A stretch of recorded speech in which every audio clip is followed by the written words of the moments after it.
Bom, pessoal, vamos começar a fazer então os nossos exemplos finais usando motores de passo bipolares, tá? Em seguida eu vou mostrar para vocês o exemplo com a operação deles e algumas dicas em relação a essa operação. Em termos de circuito de acionamento, tá? Vocês estão vendo o circuito que a gente vai utilizar aqui. Eu já destaco que a princípio esse circuito não é o melhor circuito para motores bipolares, tá? O ideal é que vocês usem um outro driver que não o L298N. Na verdade o L298N, lembrando, é uma ponte H. O acionamento de motores de passo pode ser feito com pontes H, mas tem algumas proteções e algumas características que ela não tem, tá? Então mais adiante eu vou recomendar um outro driver. Existem algumas opções, tá? Mas é um driverzinho bastante comum e bem acessível em termos de valores, que ele serve especificamente para o controle de motores de passo e que ele tem como vantagem o fato de permitir o controle de corrente sobre o motor de forma a não ocasionar queima ou sobreaquecimento do motor, tá? O que a ponte H por si só não faz. Então, na realidade, com a ponte H, o motor vai drenar a corrente que ele conseguir a partir da operação. Faltou aqui eu fazer a ligação do terra aqui do circuito do L298N, tá? Então deixa eu só fazer essa ligação aqui para ficar bem claro. Isso daqui seria do ponto de vista do circuito, que também ficou uma pequena falha, seria do ponto de vista aqui do chip, né, do L298N, que é a segunda ponte H que a gente comentou anteriormente. Vocês notam aqui que eu vou colocar o sinal de controle, né, conectado nos 5 volts do Arduino, visto que os sinais que vão fazer os controles das chaves, que são IN1, IN2, IN3 e IN4, todos eles vão vir do Arduino, né? Com algumas falhas aqui no meu esquemático, mas já estou consertando. Então, o sinal de controle, que é o VSS, tá? Vai vir dos 5 volts, lembrando vocês, né? A gente tem aqui os diferentes sinais, né? O VS é a alimentação dos motores e o VSS é a alimentação para controle das funções lógicas, né? Então, ligamos o VSS nos 5 volts do Arduino. O VS a gente coloca para um conector que está aqui embaixo, né? Onde esse conector, na verdade aqui, onde esse conector, né, vai ter um dos pinos levando o VCC ao sinal VS que a gente tem lá em cima, tá? O VCC, na verdade, aqui é a alimentação do motor, desculpe, tá? Enquanto que o outro pino que representa o retorno vai estar aterrado junto aqui com o terra do Arduino e a referência aqui do chip L298N. O Enable A e Enable B ambos vão estar permanentemente acionados, ou seja, a gente mantém eles conectados em 5 volts, tá? A gente mantém tanto a saída 1, 2 quanto a saída 3, 4 sempre habilitadas, tá? Elas são só controladas pelas chaves IN1, IN2, IN3 e IN4, tá? E aí a gente liga as saídas no nosso motor bipolar. O exemplo que eu vou fazer aqui é um motor bipolar de 4 fios, tá? Existem outros motores, tá? Bipolares, a gente pode ter motor bipolar de 6 fios, por exemplo, tá? Mas esse daqui é um caso bem comum de motores NEMA, onde vocês têm as duas bobinas, né? A bobina 1 e bobina 2 com seus respectivos terminais, né? Sendo que nós ligamos os terminais de uma das bobinas na saída 1, 2 e os terminais da outra bobina na saída 3, 4. É óbvio que não interessa qual bobina vocês estão conectando, desde que vocês conectem, né, o par de terminais nas saídas 1, 2 ou nas saídas 3, 4, tá? Também não importa a polaridade, tá, na nossa ligação, tá, gente? É simplesmente vocês ligarem isso daqui para fazer o controle. Lembrando que no caso de um motor bipolar, a gente vai fazer o nosso padrão de passos controlando não somente o acionamento das bobinas, como a polaridade sobre elas, tá? Então a gente necessita realmente das 4 saídas aqui, porque a gente vai controlar em qual dos terminais a gente vai largar uma referência positiva, tá? Uma tensão positiva, a gente vai conectar, né? Em suma, a gente vai controlar o sentido da corrente em cima das bobinas, de modo a fazer o motor funcionar da forma que a gente quer. Se vocês não fizerem essa montagem direta com o CI, tá? E lembrando que, novamente, esse CI não é a melhor opção, vocês têm que tomar muito cuidado em razão da corrente, tá? Porque vocês podem queimar ou L298N ou o próprio motor de passo, a depender das características. Então esse CI aqui, no máximo para motores de 2 amperes, ele pode aquecer bastante, tá?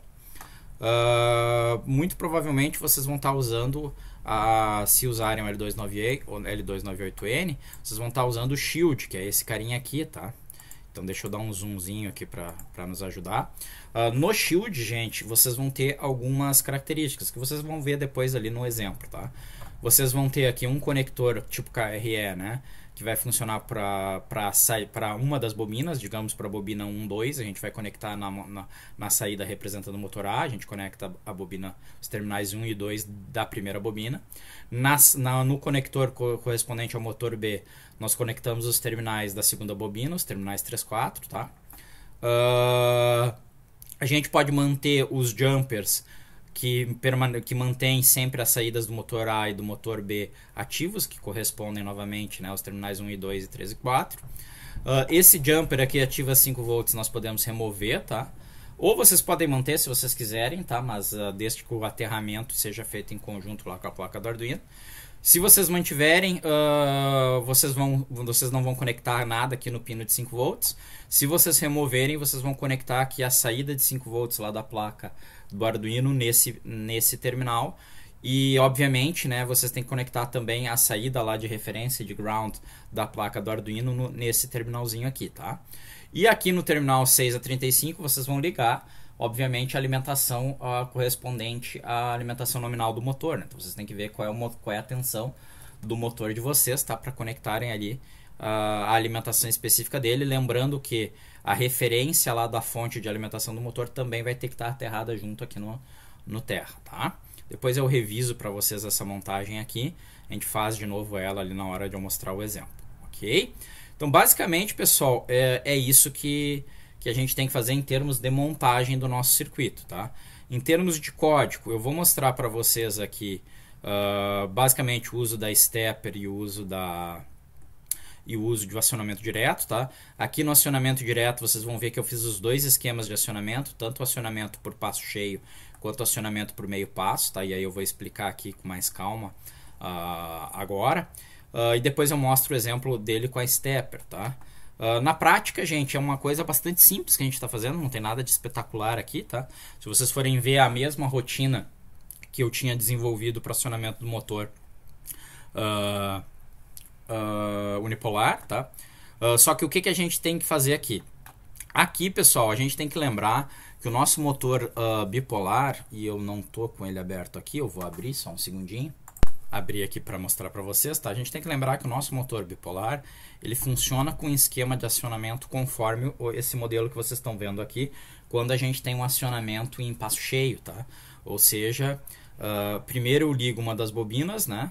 Então vou ligar aqui um dos terminais, depois eu passo para o terminal da segunda bobina, depois eu volto para a primeira bobina, só que invertendo a polaridade, depois eu não tenho aqui na figura, né, mas eu viria para a segunda bobina, invertendo a polaridade novamente, que é exatamente o que está sendo feito nesse código, tá? Lembrem-se aqui, que aqui o A1 e o A2 representam os terminais de uma das bobinas, enquanto que o B1 e o B2 representam os terminais da segunda bobina. Então notem que primeiro eu alimento uma das bobinas, tá? Depois eu desligo ela e alimento a próxima. O que eu tenho que fazer em seguida? Voltar para a bobina representada pelos terminais A, né? Porém agora invertendo a polaridade. Então notem que eu realmente inverti a polaridade sobre o motor, né? Então eu liguei agora o terminal, na verdade a chave, né? Correspondente à ligação ao terminal A2, tá? E no próximo passo, o que eu faço? Repito, só que agora na bobina B, invertendo novamente a polaridade. Então esse é o esquema aqui de passo cheio. No esquema de meio passo, pessoal, a gente vai fazer algo similar, porém a gente vai ter etapas intermediárias, né? Então vocês notem que no primeiro passo eu estou com a bobina 1, com a bobina A, vamos chamar, em vez de chamar de 1 e 2, né? Vamos chamar com a bobina A, com o terminal 1 conectado e a bobina B com o terminal 1 conectado também. Como passo intermediário, eu desligo o terminal B, tá? O terminal 1 da bobina B. E como passo seguinte, eu inverto a polaridade da bobina B. Então, vocês estão vendo que eu passei aqui da ligação 1, 0 para 0, 0 como passo intermediário e em seguida invertendo a polaridade sobre ela, tá? Depois que eu fiz isso daqui, o que eu vou fazer? Como passo intermediário novamente, desligo aí a bobina A, né? E em seguida inverto a polaridade da bobina A. Perfeito? Então eu passei de 1, 0 para 0, 0 para 0,1, tá? Estou invertendo realmente a polaridade sobre ela. E assim por diante até eu ter a sequência completa de 8 passos, tá? Então, tanto faz, eu consigo fazer o acionamento aqui com meio passo, que é esse caso aqui, tá? Ou com passo cheio, vocês vão ver que em ambas as situações vai funcionar, tá? Então, esse caso aqui, a gente só vai ter que modificar aqui a rotina para uma situação ou outra, tá? Mas eu vou mostrar para vocês o caso aqui de acionamento com meio passo, que é mais interessante. No caso da rotina com a biblioteca Stepper, gente, é extremamente simples, tá? A gente inclui aqui a biblioteca, tá? Define quantos passos por revolução a gente tem para o nosso motor, tá? A velocidade, lembrando que vocês têm que pensar sempre que vocês têm um limite prático de velocidade, né, gente?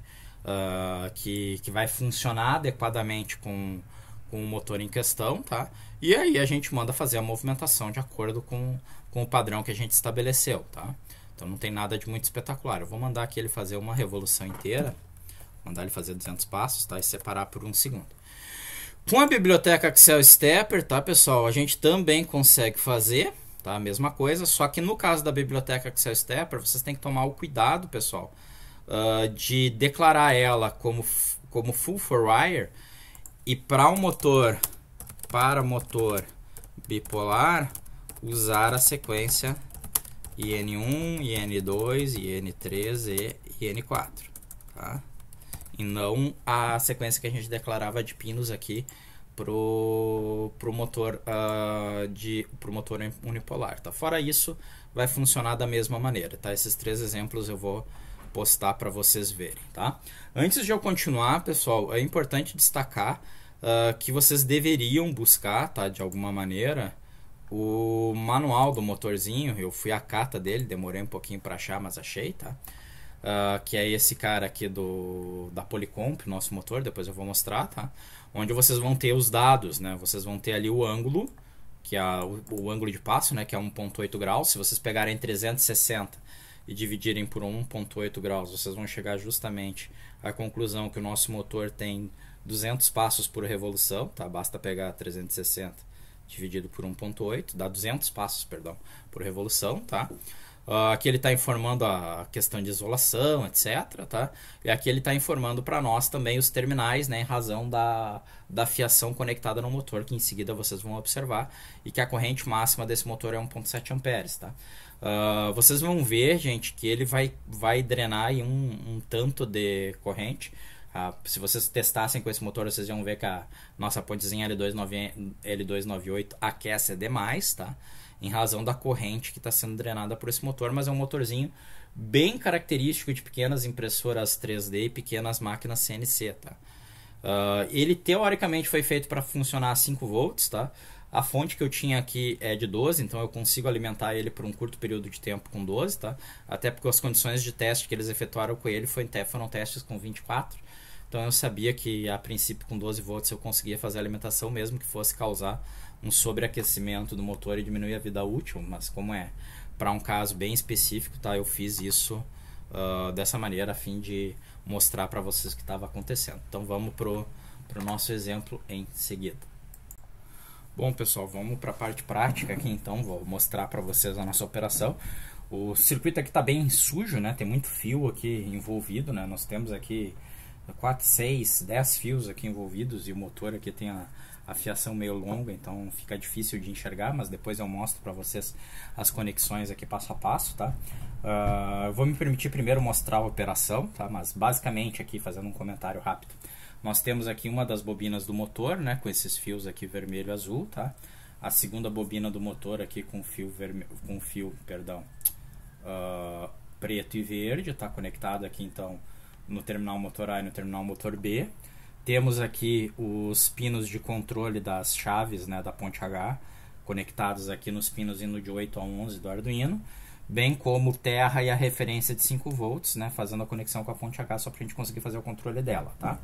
Como fonte de alimentação, eu estou usando uma fonte aqui de 12 volts, tá? Vocês poderiam usar uma fonte qualquer, só cuidem a corrente, né, se é suficiente para fazer a alimentação que vocês querem, tá? E eu vou ligar aqui a minha fonte justamente para conseguir mostrar para vocês a operação. Deixa eu preparar aqui para fazer a carga do acionamento manual, tá, gente? Esse acionamento que eu vou mostrar para vocês ficou bem suave, um acionamento aqui usando o sistema de meio passo, tá, para o motor, ok? Vocês estão vendo ele aqui funcionando, né? Deixa eu trocar aqui para a tela do vídeo. Vocês estão vendo ele funcionando adequadamente, né? Então tá ali o nosso motorzinho, tá? O que vocês não conseguem ver, obviamente, né? Esse é o motor NEMA, né? Depois eu comento um pouquinho mais a respeito dele. O que vocês não conseguem ver, teriam que sentir, né? Em termos de operação, é que a nossa ponte aqui começa a esquentar bastante pela operação aqui do nosso motor, tá? Deixa eu agora trocar aqui para o sistema de meio passo, tá? Também ainda no nosso acionamento manual, tá, gente? Então vocês têm os dois métodos aqui para fazer o acionamento. Só estou comentando aqui e descomentando para a gente conseguir ver as duas situações, tá? Vou reprogramar. Segundinho. Então agora eu vou rodar aqui o mesmo caso, porém agora usando o acionamento em passo cheio, tá?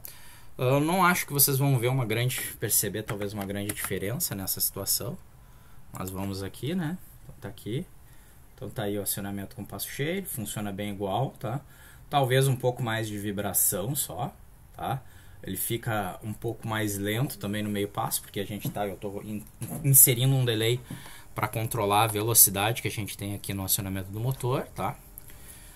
Vou rodar aqui com a biblioteca Stepper para mostrar também para vocês, tá? Deixa agora eu pegar o sketch aqui da Stepper. Aqui. Deixa eu gravar o nosso programinha. Então, acionamento com a Stepper.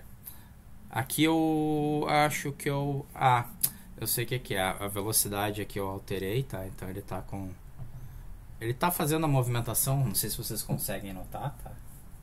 Ele tá fazendo a movimentação, mas num padrão muito, muito lento, tá?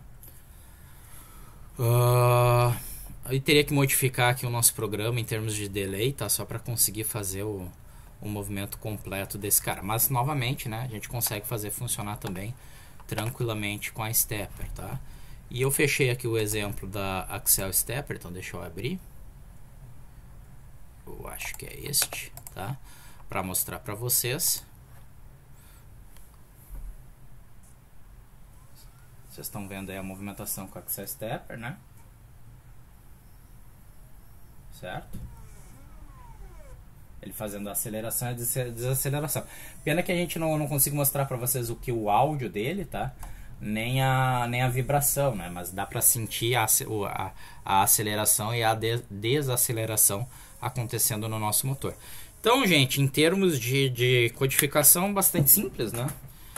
Talvez o mais interessante seja vocês fazerem ali o padrão de acionamento direto. Nesse caso aí eu achei a melhor das soluções isso. Mas o que eu vou fazer agora então é mostrar para vocês aqui, desmontando na verdade tudo que eu tinha feito aqui, tá aí mostrando para vocês como é que estão as conexões, tá? Então primeiro, né, gente, conexões aqui efetuadas com esses dois fios aqui são os fios da alimentação, tá? Que a gente está levando lá para a placa do Arduino, da alimentação não do motor, tá? Da alimentação do controle lógico que a gente está efetuando a 5 volts. O preto se refere ao terra, tá?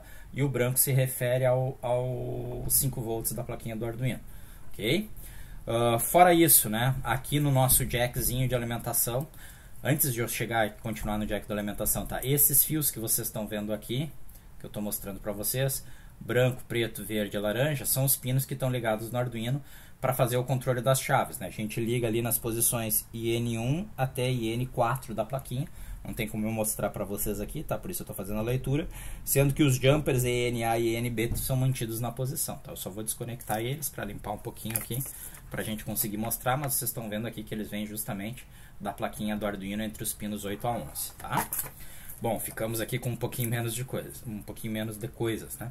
Então a gente tem os fiozinhos do motor, deixa eu limpar aqui um pouquinho para mostrar para vocês. Os fiozinhos que vão lá para os 5 volts do Arduino, né? E esses dois fios que vocês estão notando que a conexão está sendo feita ali no conector KRE de 3 terminais, mas nos terminais superiores, né? Sendo que vocês têm que cuidar, obviamente, a polaridade, né? Para alimentar ele com mais, né? Sendo que aqui a gente tem o mais 12 ou o mais VSS, que é a alimentação do motor. A referência do motor, que está conectada junto aqui com a referência da placa do Arduino, tá? Então vou desconectar aqui, ó. Estou desconectando aqui o primeiro, né? O superior ali, que é o mais VSS. Então certifiquem que está vindo aqui os mais 5, mais 12, seja a tensão de alimentação que vocês tiverem do motor em questão. Vou desconectar agora o terminal que representa as referências, né? Um da fonte do motor, de alimentação do motor, e outro para a placa do Arduino, né? Então tirei aqui o terminalzinho da placa do Arduino, que é o terminal preto, jumper preto, e tirei o terminal referente da fonte ali, a referência, né? E por fim, o terceiro terminal, que é esse fio branco aqui, representa justamente a conexão aos 5 volts lá da placa do Arduino, que vocês também poderiam usar esse jumper nessa posição que eu estou indicando aqui para vocês, tá? Eu sei que fica difícil de ver, mas tentar aproximar. Esse jumperzinho aqui poderia estar colocado, tá? Tá aqui o jumper, ó, vou colocar ele inclusive, tá? Ele poderia estar na posição, fazendo a colocação dele. Sem uma pinça é difícil às vezes, tá? Mas tá ali o jumper, né? Coloquei o jumper nessa posição. Se eu usar o jumper, não preciso usar os 5 volts do Arduino, tá? Então não teria esse fio. Ok? E aqui em suma a gente tem os terminais do nosso motorzinho NEMA conectados, né? Então uma bobina desse lado, a outra bobina desse lado, né? Uma bobina representada pelos fios aqui vermelho azul, a outra bobina representada pelos fios preto verde, tá? Então vou desconectar da ponte H para a gente conseguir concentrar um pouquinho mais no motor NEMA, tá? Que é o motor bipolar aqui que a gente pegou. Então desconectei. Bom, para começo de história, como é que eu sei que são esses fios? Se vocês notaram antes eu explicando, né? Lá no site do fabricante ele identifica, né? Preto, verde, vermelho, azul, tá?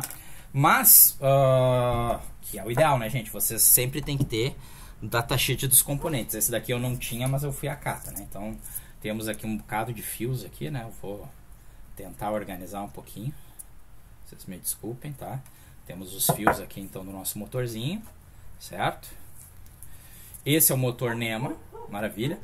Esse é um motor NEMA 17. O fato de ser um motor NEMA 17 não tem nada a ver com a potência dele, não tem nada a ver com a tensão e não tem nada a ver com a corrente drenada, tá?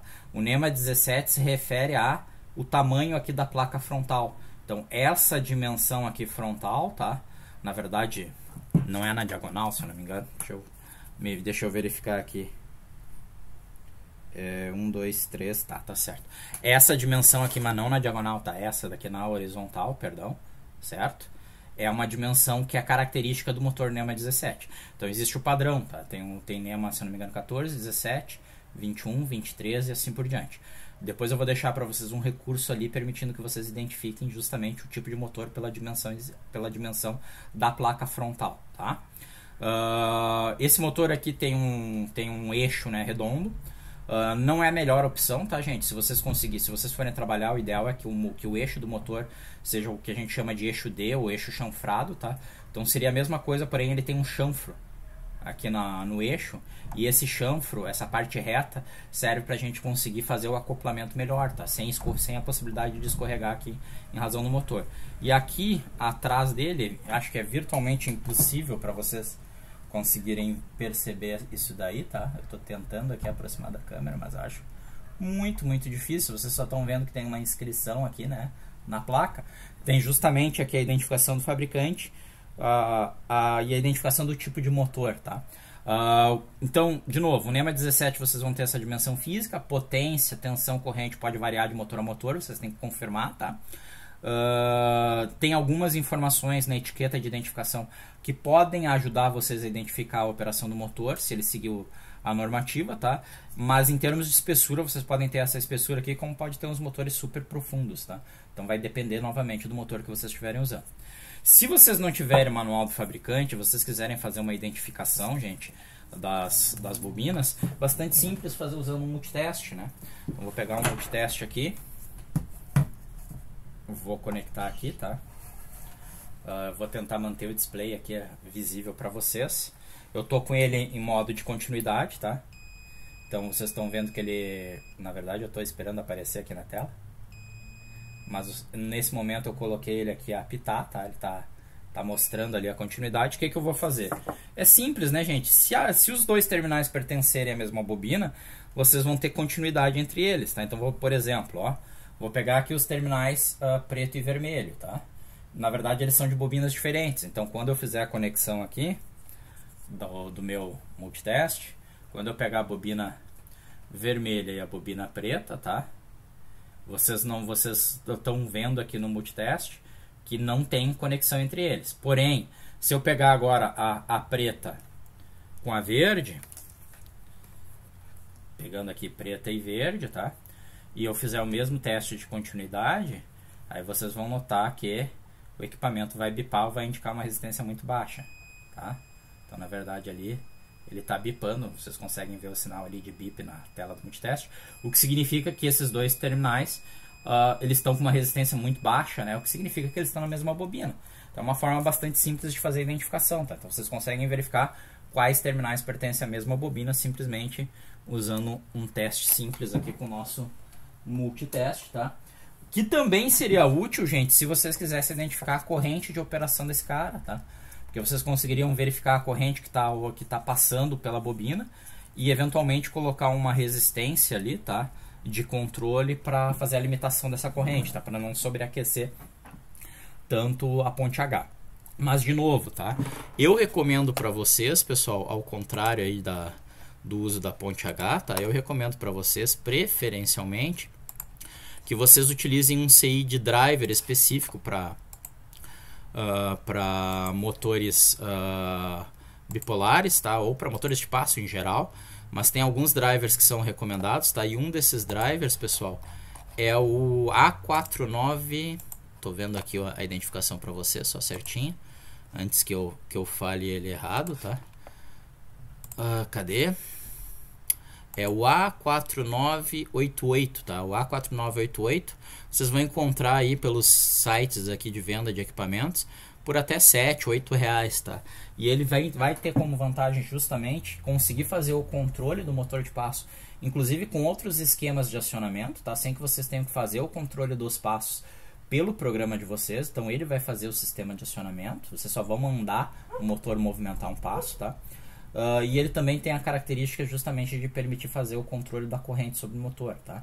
Então eu recomendo, ao invés de usar a ponte H, que era o que a gente tinha disponível aqui, usar esse controlador, tá? Se eu conseguir ele a tempo, eu posto para vocês também como é que a gente faria o controle do motor com esse controlador aí preferencial. Mas, de novo, dá para usar a ponte H desde que vocês tenham os devidos cuidados na utilização. Ok? Por hoje, então, é isso.